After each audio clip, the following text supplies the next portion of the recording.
പോയോ?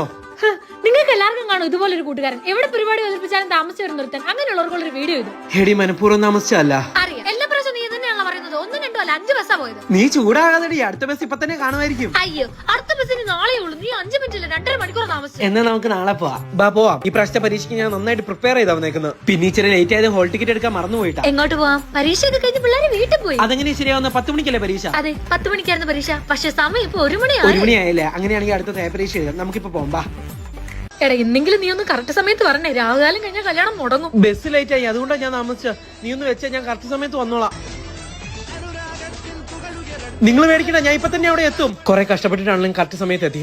രജിസ്റ്റർ ഓഫീസിൽ കയറാം. അത് കുഴപ്പമില്ല. പിന്നെ മുഹൂർത്തം തെറ്റാതിരിക്കാൻ ഞാൻ എന്റെ മുറിച്ചെറുക്കനെ തന്നെ കല്യാണം കഴിച്ചിട്ടുണ്ട്. അപ്പുറത്തെ ഓഡിറ്റോറിയത്തിലെ സദ്യ കഴിച്ചിട്ട് പോണം. കല്യാണം കഴിഞ്ഞല്ലേ? ഒരുങ്ങി കെട്ടി വന്നും പോയി. എന്തായാലും ഹാപ്പി മാരീഡ് ലൈഫ്.